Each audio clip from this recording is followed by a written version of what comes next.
등의 히브리인이요 율법으로는 바리새인이요 열심으로는 교회를 박해하고 율법의 의로는 흠이 없는 자라. 그러나 무엇이든지 내게 유익하던 것을 내가 그리스도를 위하여 다 해로 여길 뿐더러 또한 모든 것을 해로 여김은 내 주 그리스도 예수를 아는 지식이 가장 고상하기 때문이라. 내가 그를 위하여 모든 것을 잃어버리고 배설물로 여김은 그리스도를 얻고 그 안에서 발견되려 함이니 내가 가진 의는 율법에서 난 것이 아니요 오직 그리스도를 믿음으로 말미암은 것이니 곧 믿음으로 하나님께로부터 난 의라. 아멘. 네, 찬양하겠습니다. 우리 다시 한번 인사 나누시겠습니다. 함께 예배함에 감사하고 말씀 가운데 은혜 있으시길 바랍니다. 함께 예배함에 감사합니다. 말씀 가운데 은혜 있으시길 바랍니다. 네, 명절은 아무래도 좀 더 풍요로움이 있는 것 같습니다. 그래도 고단한 그런 하루하루 속에서 지내다가 사랑하는 가족들을 또 오랜만에 만나는 기쁨도 있고, 그래서 여러분 저도 잘 다녀왔고요. 또 오고 가는 길 속에 또 이렇게 생각할 수 있는 시간도 있어서 참 고마웠던 것 같습니다. 남은 연휴 잘 보내시고 또 오늘 주안의 가족들도 곳곳에 계신 곳에서 평안하시면 좋겠습니다. 우리가 계속 오늘 지난 시간에는 빌립보 말씀을 살펴보던 중에 이제 마가복음에 대한 이해를 좀 보았었고 다시 돌아와서 말씀을 이어가도록 하겠습니다. 여러분 우리가 빌립보서를 생각할 때 뭐 여러 가지를 우리가 생각할 수 있겠지만 가장 먼저 떠올려야 될 것은 주 예수 그리스도를 기다리는 하늘에 속한 성도들의 생애, 삶이 어떠해야 되느냐라는 관점에서 오늘 성경을 볼 필요가 있고 그런 전체적인 총론이 빌립보 교회에게는 어떻게 적용되었어야 되느냐라는 측면에서 오늘 본문을 보고 있습니다. 그러는 중에 여러분 우리가 빌립보서 2장에서 내용들을 다루면서 여러 가지가 있었지만 예수 그리스도의 일을 구하는 자 되어야 된다. 어떻게 보면 아웃풋이죠. 사역하는 모습이고 섬기는 모습입니다. 그 인생의 방향이, 삶의 방향이 예수를 위한 삶으로 나타나야 된다. 그런 얘기를 했었습니다. 근데 그렇게 권면한 것으로 맞춰져도 됐을 텐데, 그래서 이어져 4장으로 이어도 갈 텐데, 3장이 시작되면서 이렇게 시작하죠. 끝으로라는 말과 함께 시작합니다. 우리 3장 1절을 보시게 되면 끝으로라는 말로 시작하죠. 사실은 이제 맥락상 보면 3장은 굳이 언급하지 않아도 됩니다. 다시 말해 2장에서 4장으로 넘어가도 그 권면한 내용이 크게 문제되지 않는다는 것이죠. 그럼에도 불구하고 바울이 굳이 끝으로라는 말과 함께 이 3장 전체에서 다루고자 하는 내용이 뭐냐라는 것입니다. 일단 여러분 끝으로라는 말이 무슨 말입니까? 저번에 말씀드렸던 것처럼 교회요, 성도요. 이제 내가 이후로 언급할 내용은 정말 몇 번 강조해도 지나치지 않을 만큼 중요하다. 그것이 너에게 안전하다 할 만큼 이건 들어도 또 들어야 될 얘기다. 평생에 듣던 말씀, 평생에 듣던 말씀, 주 예수 크신 사랑 또 들려주시오. 그 예수 그리스도의 그 은혜와 사랑의 복음이 오늘 끝으로 이후에 나오게 되는데 정말 너희는 이 복음이 너희에게 정말 뼛속 깊이 깊은 진리로 자리 잡아야 될 만큼 중요하다는 거 잊지 말아라 라고 이야기하는 것입니다. 여러분 이 끝으로라는 말 속에서 우리 다시 한번 고민해 보는 게 신앙이 본질을 놓치면 정말 안 된다는 것입니다. 왜냐하면 시간이 흐르면서 어느새 우리는 곁길로 빠질 때가 있습니다. 시간이 흐르면서 본질을 놓치고 껍데기만 남아있는 경우를 우리가 주변에서 종종 봅니다. 성경의 대표적인 인물들이 바리새인들입니다. 이 바리새인들이 등장했던 시점은 유대 역사에 그나마 그래도 잠시 독립을 했던 시대입니다. 마카비 시대란 말 혹시 들어보셨나요? 중간기 400년 동안 BC 한 130년 전에 그때 잠시 독립하는 시기를 맞이하는데 얻었으니 뺏기고 싶지 않잖아요.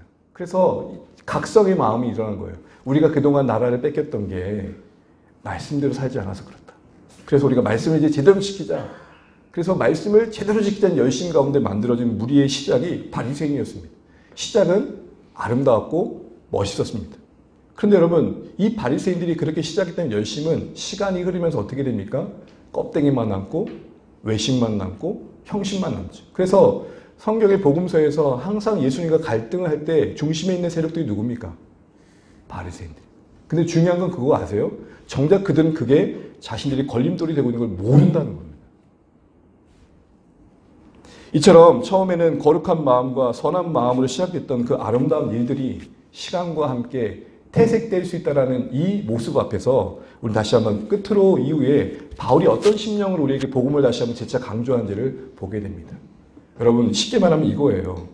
하나님을 위해 일하다가 하나님을 놓치는 경우가 있더라고요.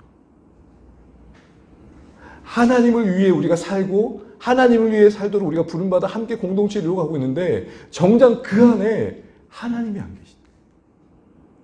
복음을 위해 살아가는데 복음이 말하는 은혜와 사랑과 용납과 용서와 인내와 오래 참음을 찾아보기가 어렵더라는 거예요. 그런 면에서 여러분 3장에서 다루고 있는 내용이 뭡니까? 특별히 3장에서 우려하고 있는 내용이 뭐였죠? 유대주의자들이었죠.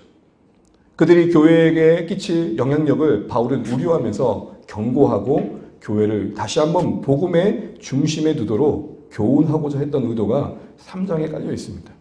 그 안에 논조는 상당히 강한 논조입니다. 빌립보서 전체가 참 따뜻한 분위기의 서신이거든요. 그런데 이 부분만큼은 뭔가 타협할 의지가 없는 듯 바울은 강한 어조로 뭔가 강조하고 있는 걸 보게 됩니다. 특별히 여러분 그 강한 어조가 3장 2절에 나왔죠. 못하네요. 죄송해요. 3장 2절에 뭐라고 했습니까? 개들을 뭐하고? 삼가고. 행악자들을 삼가고. 몸을 상해하는 자를 삼가고. 이게 다 누굽니까? 유대주의자들이죠. 유대주의자들의 특징이 뭐였습니까? 육체를 신뢰했다는 겁니다. 육체를 신뢰했단 말이 무슨 말이에요? 뭔가 신앙적으로, 행위적으로 내세울 만한 것들을 많이 만드는데 더 애를 썼다는 것입니다. 그러니까 신앙생활을 하는데 그들의 신앙생활의 핵심은 자신들이 정한 기준과 관점에서 특별히 율법의 기준에서 자랑할 만한 것이 많아지는 것, 그래서 흠이 없어지는 것을 가치 부여하며 신앙의 초점을 삼았다는 것입니다. 한마디로 이는 행위로서 하나님 백성됨을 자신들 스스로 확보하려고 했다는 것입니다. 무슨 말이죠? 너가 정말 하나님의 백성이라면 이 정도는 해야 돼. 이런 식으로 신앙을 접근하며 신앙생활을 했다는 것입니다. 이에 대해서 바울은 뭘 말합니까? 교회를 향해 뭐라고 말합니까? 예수 그리스도를 아는 지식이 고상하다라고 말하는 것입니다. 예수 그리스도를 아는 지식이 고상하다. 기독교 신앙이라는 것이 율법적 종교적 행위를 더하여서 나 자신만의 의를 쌓는데 분주한 것이 아니라는 것입니다. 물론 뒤에 나오지만 그렇다고 우리의 신앙적 행위가 다 폐기되어야 되느냐? 그렇게 말하는 것도 아닙니다. 다만 이 열심이라는 것이 나 자신의 의를 쌓는 데만 분주하다 보니까 그만큼 누군가를 정죄하는 데 발빠른데 누군가를 살리는 데까지는 미쳐가지 못하더라는 거죠. 이런 거죠. 나는 할 줄 아는데 너는 왜 못하니? 이런 식으로 신앙을 접근하다는 것입니다. 그래서 바울은 뭘 강조하느냐? 신앙의 본질은 예수 그리스도다. 그래서 8절을 얘기하는 것입니다. 8절 한번 읽어보겠습니다. 8절입니다. 시작. 또한 모든 것을 해로 여김은 내 주 그리스도 예수를 아는 지식이 가장 고상하기 때문이라 내가 그를 위하여 모든 것을 잃어버리고 배선물로 여김은 그리스도를 얻고. 뒤에 살펴볼 내용이지만 먼저 보실 내용은 지금 바울은 율법을 강조하는 그들에게 대하여 상대적으로 뭘 강조하냐면 예수 그리스도를 강조합니다. 예수 그리스도를 아는 지식이 고상함을 말합니다. 예수 그리스도를 아는 지식이라 이 말의 의미는 예수님과 인격적인 신뢰 관계 속에서 사귀며 누리는 삶을 말하는 겁니다. 여러분 이것을 알기 위해서 두 가지 개념을 좀 분명히 할 필요가 있습니다. 뭐뭐에 대하여 아는 것과 뭐뭇을 아는 것은 같을까요? 틀릴까요? 쉽게 말하면 여러분 저에 대해서 아시죠? 모르시면 간첩입니다. 다시 질문합니다. 저를 아십니까? 진짜요? 저 안에 숨겨진 욕망을 보십니까? 우리가 검색창에다가 누구의 이름을 넣어도 나무위키라든 등등 다양한 어떤 수단으로 그 사람에 대한 정보는 얻을 수 있을까요? 없을까요? 얻을 수 있어요. 그러나 진짜 그 사람의 인격과 성품을 아는 건 다른 거죠. 예수 그리스도를 아는 지식이란 말의 의미는 뭐냐면 예수 그리스도에 대한 지식적인 정보를 안다가 아니라 예수님과 진짜 인격적인 사귐 속에서 그분의 영향력 안에 살아가며 그분이 중심되어진 삶을 말하는 것입니다. 그러니까 바울이 뭘 강조하는 겁니까? 할래? 그래 중요하다. 그러나 그게 하나님과의 관계 속에서 반드시 없으면 안 되는 본질은 아니다. 그런 쪽으로 몰아가는 너희들의 신앙은 뭘 잃어버린 줄 아느냐? 그리스도를 아는 지식, 하나님을 아는 지식, 정말 하나님과의 깊은 사귐, 그 사랑을 느끼며 그 사랑 안에 자신의 존재감을 확인하고 그 사랑의 영향력을 나타내고자 하는 선한 마음들을 품는 이런 본질적인 것들이 너희에게 너무 없다. 지금 이야기를 하는 것입니다. 그러면서 그 지식이 얼마나 가치 있는지 뭐라고 말합니까? 고상하다. 이 고상하다는 번역이 조금 애매한데요. 고상하면 어떻게 여러분 이해되신가요? 고상하면 좀 뭔가 교양 있고, 안녕하세요. 뭐 이렇게 부탁합니다. 뭐 이런 걸 생각하잖아요. 네, 명절이 많이 피곤하시죠? 고상하다는 의미가 여기서 뭐냐면 본질적으로 뭐냐면 excellent, 탁월하다. 그 무엇과도 비교할 수 없을 만큼의 절대적인 가치를 가질 때 뭐라고 말하냐? 고상하다는 표현을 쓰는 거예요. 우리에게 주관적으로 표현하면 이런 의미입니다. 나 이거 뺏기고 싶지 않아. 조금 더 이해를 돕기 위해서 모든 부분을 담고 있는 예화는 아니지만 이렇게 한번 얘기를 드려볼게요. 이직하고 싶은 직장인들이 참 많다 그래요. 그러면 여러 가지 이유가 있겠죠. 뭐 연봉의 이유가 있고 근무 여건의 이유가 있고. 근데 이런 경우가 참 특이하다 그래요. B라는 회사가 연봉을 더 많이 줌에도 불구하고 잘 안 가요. 그랬더니 안 가는 이유 중에 하나는 뭐냐면 이 A라는 회사에서 갖고 있는 관계가 너무 좋다라는 거예요. 그러니까 직장인들이 이직하고 싶은 많은 이유 중에 하나는 뭐냐면 관계. 피곤하다는 거예요. 뺏기고 싶지 않다라는 거예요. 아무리 돈을 줘도. 이 소중한 따뜻한 관계를. 바로 지금 그리스도 예수라는 지식이 고상하다 이 말의 의미는 뭐냐면 내가 예수님 안에서 하나님과 사귀는 이 행복한 관계를, 이 기쁨을, 그 평강을 나는 뺏기고 싶지 않아. 이게 고상하다라는 말입니다. 이 고상함의 의미는 다른 그 모든 것들의 가치를 상대화하는 근거가 되는 것이죠. 그래서 다른 것이 별거 아니어서 별거 아닌 게 된 게 아니라 내가 가지고 있는 게 너무 소중하다 보니까 다른 것이 별거 아니게 되는 거예요. 이는 맥락상 보게 되면 두 가지를 대조하고 있는 것이죠. 율법의 행위와 복음 위에 사는 어떤 드러나는 모습들과 복음을 알고 누리는 것. 바울은 이제 이렇게 얘기하는 겁니다. 어떤 신앙 관련된 지침들을 지켜가는 율법의 행위와 우리가 복음 위에 사는 드러나는 이 모습들만큼이나 중요한 것은 복음이신 예수님을 정말 알고 누리며 그 안에서 기쁨을 누리는 게 중요하다는 겁니다. 이는 논리적으로 말하면 이런 것입니다. 내가 복음으로 인한 변화를 경험하고 만족을 느끼게 되면 기쁨이 채워지죠. 그리고 이 기쁨은 뭘 만들까요? 복음을 향한 열정을 만드는 거예요. 이걸 우리는 은혜의 선순환이라 그런 것입니다. 왜 이걸 고민해야 되냐면 교회인 우리가 세상 속에 어떻게 비춰진지 한번 생각해 보십시오. 여러분 가까운 비신자들에게, 교회 다니지 않는 사람들에게 성도들의 모습을 한번 떠올리면 어떤 이미지가 떠오르는지를 한번 물어보십시오. 대부분 여러분 불신자들에게 기독교를 물어보면 술 안 먹는 것, 담배 안 피우는 것, 일요일에 교회 가는 정도에서 이해합니다. 이해하고 있는 맥락과 그 폭이 상당히 협소하고 상당히 행위적이에요. 그 주변에 이런 분들 보셨습니까? 야, 기독교 신앙을 갖는 사람 보니까 정말 매력적이더라. 그 말하는 언행이라든지 섬기는 태도라든지 희생하는 모습이라든지. 여러분 저는 목회자라서 그런 게 아니라 제가 한 개인의 성도로서 확신하는 바가 있습니다. 기독교 진리는, 복음의 진리는 우리 인생의 희노애락을 넉넉히 끌어안고 그 안에 의미를 만들고 가치를 만들고 새로운 것을 만드는 부활의 생명력이 있다는 것을. 제가 모든 사상을 연구하지 않았고 모든 종교를 안다고 하진 않지만 보편적인 관점에서 볼 때 결국에는 복음만큼 우리 인생을 끌어안을 수 있는 진리는 없더라고요. 우리가 누구인지를 분명히 보여주고 우리가 가야 할 곳이 어딘지를 명확히 보여주고 우리가 누구를 의지하며 살아갈지를 바라주는 복음 외에 정말 우리 인생을 붙들고 아니 내 인생을 바칠 만큼의 가치 있는 진리는 없더라고요. 모든 종교의 핵심은 뭡니까? 불안함이에요. 그 불안을 신을 향한 애씀으로 채워보라는 거예요. 신의 어여삐 여겨지는 모습들을 한번 만들어서 너의 그런 갖춰진 모습을 가지고 뭔가 하나님 신이란 존재 속에서 너의 관계를 그렇게 한번 이렇게 만들어 가보라는 거예요. 복음은 그렇지 않죠. 복음은 우리가 누구인지를 분명히 보여주고 우리가 하나님 앞에서 어떻게 살아질지를 분명하게 보여줍니다. 이런 관점에서 우리는 이 2장에서 4장으로 이어지지 않고 3장에서 다시 한번 다루고 있는 바울이 강조하는 마에 의해 비춰볼 때에 이 맥락이 주는 교훈 앞에 우리 자신을 한번 돌아보는 것은 무엇이냐면 나는 복음에 대해서는 알고 있지만 복음을 알고 있는가? 예수에 대해서 말할 수 있는데 예수를 알고 있는가? 다시 한번 이 질문 앞에 우리의 모습을 돌아보면 좋겠습니다. 더하여 나는 복음으로 인한 변화와 그래서 채워지는 기쁨을 따라 살아가는 삶의 아름다움이 그 열정적인 모습들이 나타나고 있느냐는 것이죠. 의무와 책임과 책무감에만 끌려다니고 있는 나의 신앙의 현실은 아닌가. 우리 현 주소를 다시 한번 되짚어 보면서 바울이 애타게 교회를 향해서 하고자 하는 말처럼 우리의 뿌리를 복음에 둘 수 있는 주 안의 모든 가족 되시기를 주의 이름으로 축복합니다. 그러면서 바울이 두 가지를 이야기하는데 4절, 6절과 그리고 7절, 9절의 내용 속에서 무엇보다도 지금 유대주의자들의 입장에서 자신의 주장을 먼저 이야기하고 있습니다. 누가 비교해도 손색이 없을 만큼 율법에 충실했던 바울 그 자신의 자랑할 만한 것들을 이야기하는데요.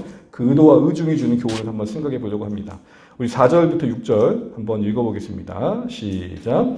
그러나 나도 육체를 신뢰할 만하며 만일 누구든지 다른 이가 육체를 신뢰할 것이 있는 줄로 생각하면 나는 더욱 그려하리니 나는 8일만에 할례를 받고 이스라엘 족속이요 베냐민 지파요 히브리인 중에 히브리인이요 율법으로는 바리새인이요 열심으로는 교회를 박해하고 율법에 의로는 흠이 없는 자라. 아멘.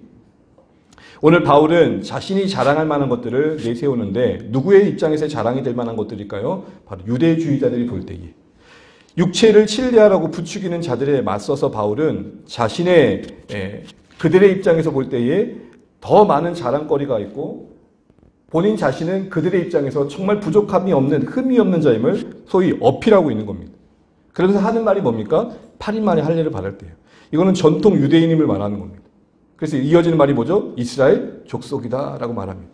그리고 뭐라고 말합니까? 베냐민 지파다. 이 지파의 베냐민 지파는 사울이 왕이었던 사울의 지파이기도 하죠. 그리고 이 베냐민 지파에 학식이 있고 똑똑한 사람들이 많이 배출됐어요.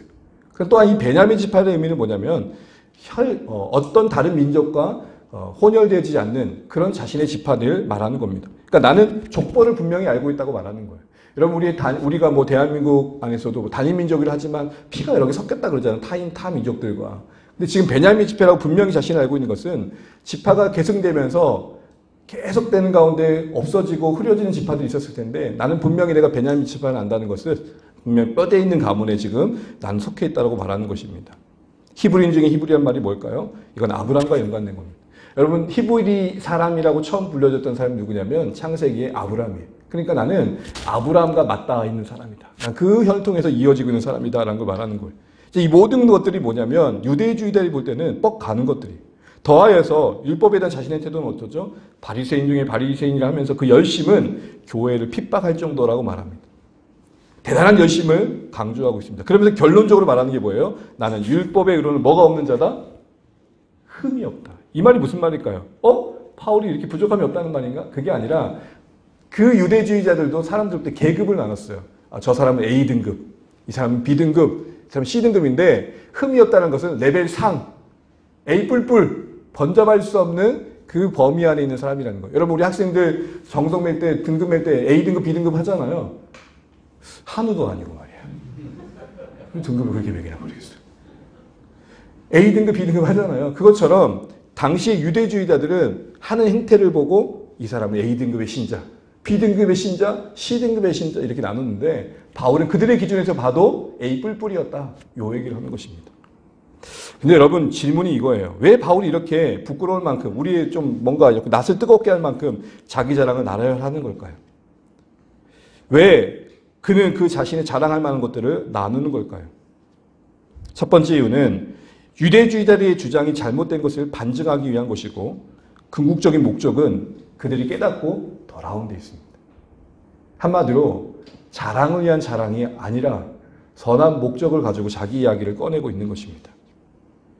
자신을 자랑하기 위함이 아니라 유대주의자들에게 그래도 좀 더 복음에 대한 마음이 열리기를 기대하면서 자신의 삶의 과거의 이야기를 꺼내어 공감대를 만들고자 하더라는 것입니다. 여러분 여기서 중요한 거 한 가지를 보게 됩니다. 바울이 주님을 만나기 이전에 유대주의자들에게 속하여 열심을 냈던 그 인생의 성실함과 뜨거움은 복음의 관점에서 보면 모자란 게 맞습니다. 그러나 그 인생의 한 단락은 분명 그곳에 속해 있던 자들을 부르는 또 하나의 도구로 쓰여지고 있다는 점에서 우리 인생을 향한 시선을 좀 바꿀 필요가 있습니다. 여전히 해결되지 않은 것 중에 하나가 나는 왜 학원가였는가입니다. 그러나 가만히 생각해 보면 공대생들을 만날 때 조금 더 제 마음이 뜨거워집니다. 분명 쓰임 받고 있는 겁니다. 우리 인생의 이야기가 어떠하든 그것은 하나님이 앞으로 우리 삶 가운데 부르실 그 인생을 부르는, 이렇게 표현하고 싶어요. 만남의 광장이 된다. 대구 강주도를 타고 오는데 밤늦게 오다가 동서 만남의 광장인 휴게소를 들렸어요. 무슨 공포의 집인 줄 알았어요. 시간이 늦었게 됐지만 아무도 없고 이름이 무색했어요. 무슨 만남의 광장이 이렇게 허한. 안 가보셨군요. 우리의 삶이 누군가의 인생에 만남의 광장이 될 수 있다는 것을 생각해 보면, 여러분 우리의 삶의 여러 가지 부분들, 우리가 지금 때로는 이해할 수 있는 부분들을 조금 더 따뜻한 시선으로 바라볼 수가 있다는 것이죠. 바울은 이런 측면에서 유대인들과 함께 그 같은 공간에서 만나 공감대를 만든 뒤에 뭐라고 얘기하는 걸까요? 여러분들, 그땐 그랬던 내가 이제 예수님 만남으로 그렇게 내가 대단하게 여겼던 그 모든 것들이 무색해졌답니다. 왜인 줄 아십니까? 하나님의 기준으로 보니 이거 별거 아니더라고요. 하나님의 기준으로 보니 나의 의라고 했던 그 모든 것들이 찢겨진 옷이더라고요. 하나님의 의의 관점에서 보니 나는 대단하게 여겼던 그 모든 것들이 벌겨벗겨진 임금의 옷과 다를 바 아니더라고요. 나는 아무것도 안 걸치고 있는데 뭔가를 걸치고 있는 사람처럼 부끄럽게도 당당했더라고요. 요 얘기를 하는 것입니다. 자신의 의의가 더러운 의임을 깨닫고 자신의 의로는 하나님 앞에 설 수 없음을 깨달았다는 것입니다. 칼빈이라는 사람이 이것을 이렇게 멋지게 설명했습니다. 우리의 죄는 바위와 같고 우리의 의는 지푸라기라 그 어떤 죄도 감당할 힘이 없다. 지푸라기로 멋지게 집을 저어 보십시오. 그러나 바위가 올려지면 무너지는 겁니다. 그 어떤 죄도 감당할 수 없는 의인데 바울은 그것을 주님 만나고 깨달았다는 것입니다. 의롭게 되는 거, 우리 힘으로 되는 거 아님을 내가 알고 깨닫게 되니 여러분 정말 제가 변화를 경험하게 되었습니다. 라고 말하면서 그들을 그 공감대에 불러놓고 그들의 스스로의 한계를 깨닫도록 돕고 있는 것입니다. 여러분 신천지 강사 출신인 신영훈 목사님이 오래전부터 활동을 하고 계신데요. 이분의 활동 때문에 그래도 이단의 전문가들이 있었지만 좀 더 전문적으로 신천지 출신의 사람들을 도울 수 있는 일들이 일어났습니다. 이분이 신천지 안에서는 탁월한 강사였어요. 그런데 그 어느 한 구절에 눈을 떠 자신들의 주장이 잘못됨을 깨닫고 돌이켜 나와서 복음 안에서 이제는 그들을 바라보고 있고 자신의 신천지의 이력을 공감대 삼아 그들을 불러내어 변화시키는 일들에 사용되어지고 있습니다. 바울에게는 유대주의자로서의 그 삶의 헌신들이 오늘 본문에 이렇게 쓰여지고 있는 것이죠. 그러면서 변화된 바울의 모습을 봅니다. 이전에는 그에게 율법은 자신을 드러내는 도구였어요. 그렇죠? 그 일에 바빴어요. 근데 이제는 그가 율법에 충성했던 그 일들이 자랑이 아니라 누군가를 깨우는 데 사용되는 거예요. 바로 이겁니다. 바울이 얘기하고자 하는 게 바로 이거예요. 우리가 무엇을 지켜 내가 그런 사람이라는 걸 보이는 데만 머물 수밖에 없는 그 의의 수준에서 깨어나 그 율법이 예수님 안에서는 누군가를 살리는 수단이 될 수 있다는 것을 경험하면 좋겠다. 이 얘기를 하고 있는 것입니다. 율법 그 자체가 목적이었던 자신이 이제 율법이 예수님 안에서 은혜의 수단으로 바뀌라는 것입니다. 예전에 율법으로 자기를 말하고자 했다면 이제는 누군가가 그 율법대로 살지 못하는 현실을 안타깝게 여기고 그대로 살 수 있도록 돕고자 하는 사람으로 세워지고 있다는 거예요. 여러분 율법이 내 안에서만 머물면 나의 자랑이 되고 누군가를 향한 정죄가 되지만 율법이 예수 안에 머물잖아요. 나를 낮추며 누군가를 그 율법의 선한 방향을 이끌고자 하는 동기가 돼요. 내가 율법 안에 있느냐 예수 안에 있느냐의 차이가 바로 거기서 결정지어지는 것이죠. 우리의 마음이 예수 안에서 하나님의 마음을 갖지 않는 이상 율법은 나를 증명하고 나를 지키기에 급급한 수단이 되지만 누군가를 살려낼 만큼의 여유를 가지고 나아가지 못하지만 예수님의 마음이 채워지게 되면 모두를 살리는 도구로 쓰여지게 된다는 거예요. 바로 바울은 오늘 이런 경험들을 오늘 유대주의자에게 나누면서 교회가 이것을 보고 그들이 서 있어야 할 자리를 지금 도전하고 있는 것입니다. 그러면서 이어서 바울은 유대주의자의 관점에서의 그 자랑거리를 이야기하고 그들을 한 걸음 더 불러낸 뒤에 뭘 또 얘기하냐면 이제는 교회 입장에서 복음의 입장에서 오늘 이 율법에 대한 태도를 어떻게 해야 되는지 다시 한번 적극적인 차원에서 이야기를 합니다. 7절 말씀을 한번 읽어보겠습니다. 7절입니다. 시작. 그러나 무엇이든지 내게 유익하던 것을 내가 그리스도를 위하여 다 해로 여길 뿐더러. 이제는 구체적으로 그렇다면 그게 무엇이냐라고 할 때 율법을 자랑했던 그 모든 것, 당시에는 내게 유익했던 것들이 이제는 예수님으로 말미암아 해로 여겨지는 자리에 서는 것임을 말합니다. 해로 여겨진다. 이 말이 무슨 말일까요? 이것은 두 가지로 이해되는, 첫 번째는 이제는 율법의 행위에 신뢰를 두지 않는다는 것입니다. 이전에 행했던 것들이 그 자체로 해가 된다고 하지 않음을 주목하셔야 됩니다. 무슨 말이죠? 할례를 행하고 율법에 열심히 했던 것들 그 자체가 쓸모없다고 말하는 게 아닙니다. 그걸 모두 부정하는 게 아니에요. 해로 여긴대요. 이해되시죠? 그때 또 모든 게 다 해야가 아니라 해로 여겨진다는 게 무슨 말입니까? 여긴다는 것은 깊이 상고하고 판단해 본 결과를 말하는 것입니다. 가만 봤더니 율법의 행위가 그 자체로 해가 되지 않지만 어느 경우에는 해가 되는 경우가 있더라는 것입니다. 그게 언제예요? 거기에 신뢰를 둘 때. 바울은 이제 그걸 깨닫는 거예요. 여러분 여기서 우리 중요한 거 한 가지를 보게 돼요. 모든 신앙적 행위 그 자체를 극단적으로 부정하는 것은 조금 잘못된 것입니다. 문제가 되면 없애는 방향으로 가는 것도 잘못된 것입니다. 예를 들어 볼까요? 할례를 행할 수는 있으나 문제는 뭐예요? 할례를 행하는 그 자체보다는 할례를 행하는 것에 자신의 신뢰를 두려는 게 문제라는 거예요. 이건 신앙의 행위에도 마찬가지입니다. 여러분 11조든 우리의 신앙의 여러 행위든 그거 자체를 다 없애려고 하는 것 자체가 무엇이 문제냐면 본질을 잡는 게 문제인데 없애는 것에 더 가치를 두는 것이 있더라는 것입니다. 문제의 본질은 행위가 아니라 그것이 은혜의 방편을 넘어서 그 자체로 목적이 되는 게 문제라는 것이죠. 이런 점에서 여러분 율법의 행위에 신뢰를 두지 않겠다. 이게 이제는 율법에 대한 바른 태도를 갖는 신자의 모습이라는 것입니다. 그 자체가 해가 아니지만 내가 그것에 신뢰를 두면 해가 된다는 것입니다. 이것은 적극적으로 이런 의미입니다. 앞으로 내가 하나님과의 관계 속에서 방해가 되는 것들은 조정하겠다. 지금 바울이 행했던 그 모든 것들을 해로 여긴다는 마음의 자세 안에는 바로 이런 의미가 있는 것입니다. 그 자체는 문제가 되지 않더라도 유익했더라도 하나님 관계에서 방해가 된다면 나는 하지 않겠다. 이게 복음 안에서 거하는 성도들의 삶의 시선과 자세라는 것입니다. 여러분 한번 질문할게요. 우리가 심의활동으로 스포츠 활동을 하고 영화를 보고 TV를 신청. 이게 다 잘못된 것입니까? 네? 아니죠. 근데 이게 만약에 내가 하나님과의 관계 속에서 깊어지고 또 하나님을 따르며 하나님과의 관계를 방해하는 데 방해가 되고 있다면 뭐예요? 조정하겠다라는 거예요. 그 자체는 문제가 되지 않지만 해로 여겨질 때에는 가감하게 내가 조정하겠다. 그 얘기를 하는 것입니다. 오늘 유대주의자에게도 그런 얘기를 하는 거예요.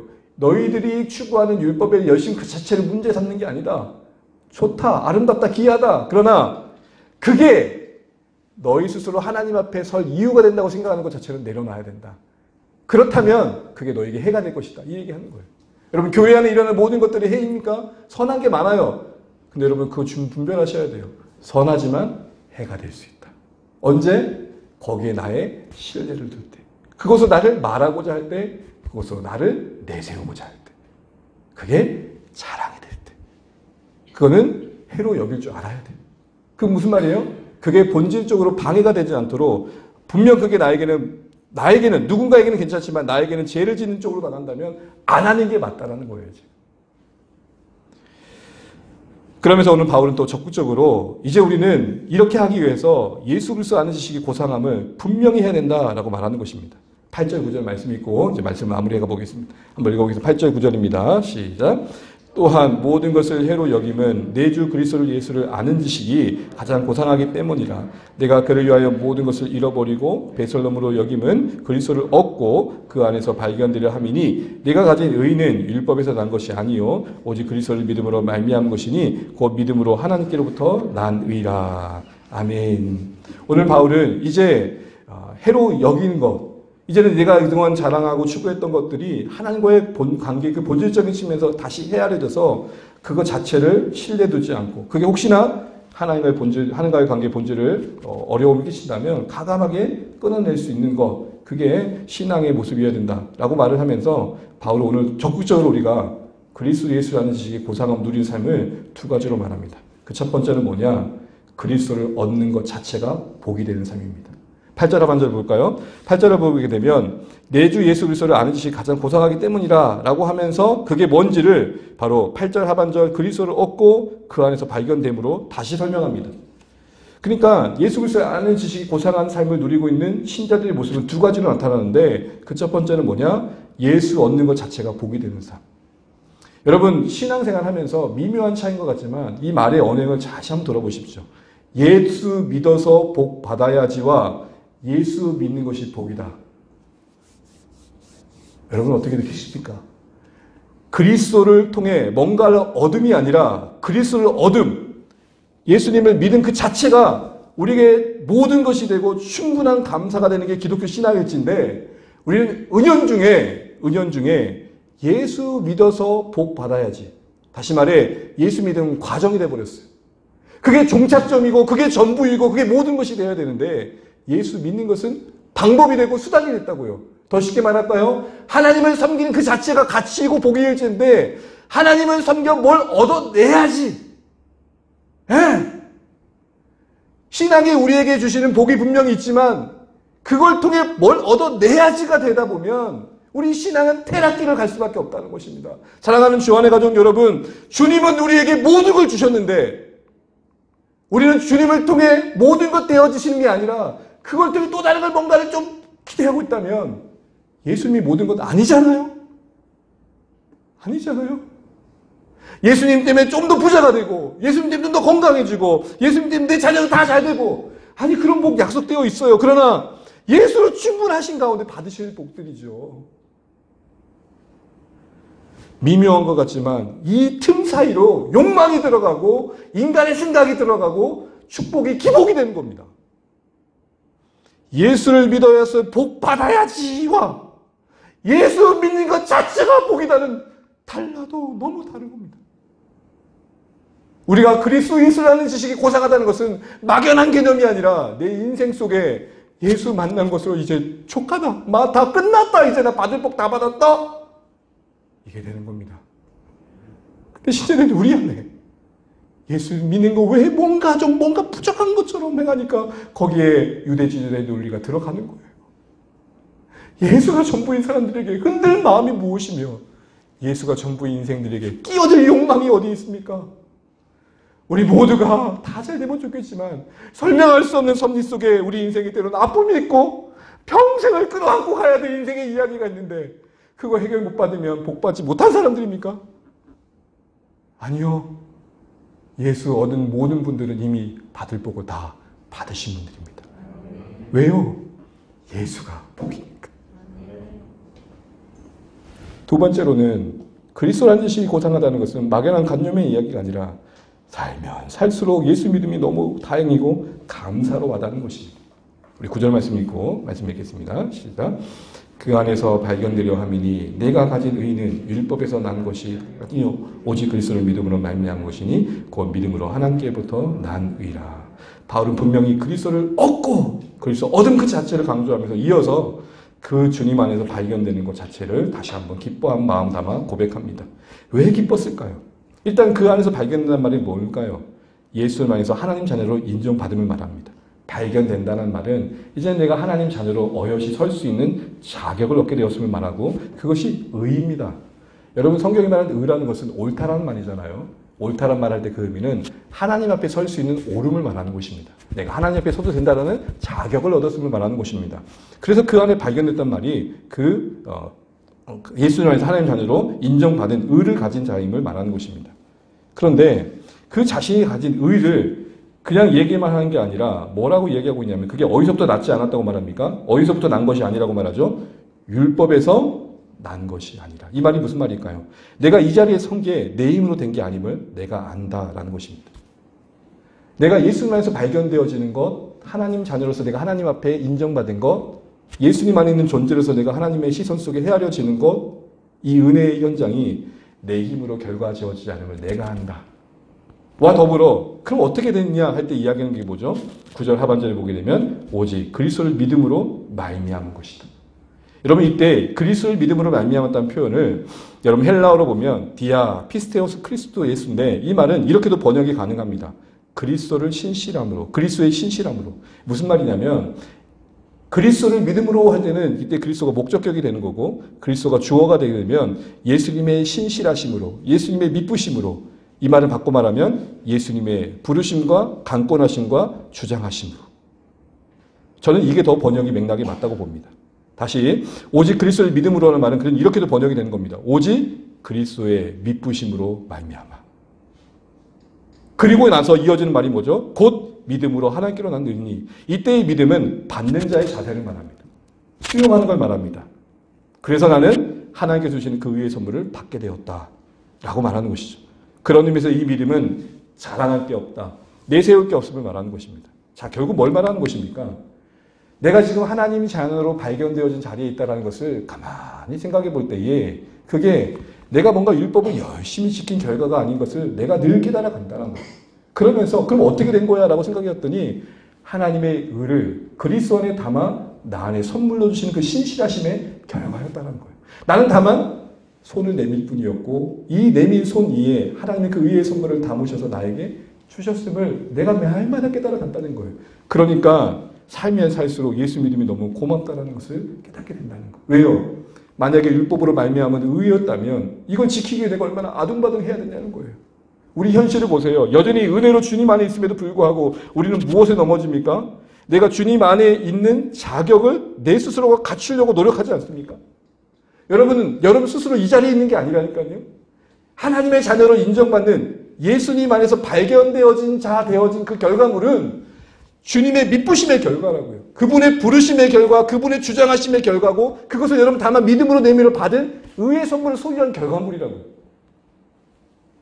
그런데 우리는 그 현장에 있는 우리 스스로는 여전히 이거를 내가 지키려고 하는 거예요. 바울이 그러지 말라는 것이고 내가 지키려고 하면 할수록 잘못된 방향으로 간다는 것입니다. 그러면서 뭘 말하는 거예요? 그러면 그럴수록 우리의 실패를 보고 넘어지면 보면 볼수록 숱한 넘어짐 속에 살아가면 살아갈수록 그래서 진짜 이 은혜가 귀하구나 그렇게 깨달아지더라는 것입니다. 바울이 예수님을 아는 지식이 고상하다고 말할 때 담아내고 있는 마음의 의미는 바로 그것입니다. 성도들에게 이야기를 하는 거예요. 당신들에게 예수님과의 그 사귐이 기쁨이 되는 것, 그 무엇과도 뺏길 수 없는 기쁨이 되는 이유는 뭐냐면 그게 어떤 은혜로 주어졌으면 날마다 확인할 때일 것이다. 여러분 선물 받으면 좋죠. 좋으시죠? 선물 못 드려 죄송해요. 선물을 받을 때 좋지만 언제 뻑 하고 무너져요. 그 선물을 주기 위해 그 사람이 얼마나 눈물을 흘리는지 그게 나에게 주어지기까지 얼마나 애타는 시간들을 보내며 나를 기다리는지 그걸 알 때에 선물이 더 빛나는 거죠. 바울이 그 얘기를 하는 거예요. 성도 여러분 내가 하나님 자녀로 발견되어 자리를 생각해 보니까 그게 내 힘으로 말미암은 것이 아니라 그리스도의 미쁘심을 따라 나는 다만 믿음으로 손을 내밀었는데 그 하나님께로 난 의의 선물이 내게 주어진 결과임을 내가 보면 볼수록 더하여 내가 내 힘으로 아무것도 할 수 없는 것을 늘 경험하는 실패 속에서 그 은혜가 너무 소중하다. 사랑하는 여러분 여전히 주님 안에 은혜 안에 있음에도 불구하고 우리는 그 은혜 안에 있는 현실을 어떤 자격과 조건으로 확보하려고 하는 엇박자, 하나님과 엇박자의 거리에 있지 않는지 돌아보십시오. 여러분 우리는 은혜 안에서 주 안에 발견된 자임을 잊지 마십시오. 그것을 그 무엇으로 붙들려고 하지 마십시오.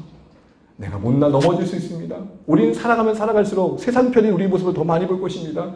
그러기에 예수 믿는 게 다행이고 감사가 되는 삶, 그게 예수님이 고상하게 여기는 것입니다. 우리는 이것을 너무 비장하게 여겨가지고 예수님 믿음 고상하다 그러면 세상을 다 버리고 오직 주님만 바라보는 삶만 생각합니다. 맞습니다. 그 삶을 말하는 것입니다. 그러나 우리 신앙의 현실 속에서 이 고백은 어떻게 적용됩니까? 넘어지면 넘어질수록 야마 나는 예수 안 믿었으면 정말 큰일 날 뻔했다. 그걸 확인하는 현장이 여러분의 절망이 되셔야 돼요. 바울이 그 얘기를 하는 겁니다. 예수 하는 지식이 고상하다 그러면 우리는 비장하고 뭔가 인생 모든 걸 드린 그런 사람들에게만 해당되는 고백이라고 생각을 하는데 아니라는 거예요. 오늘 맥락을 보게 되면 성도들에게 그걸 얘기하는 거예요. 살면 살수록 예수 믿는 게 참 다행이고 고마워지는 삶이 깊어지고 풍성해지는 거 그게 주님을 고상하게 여기는 삶의 모습이다.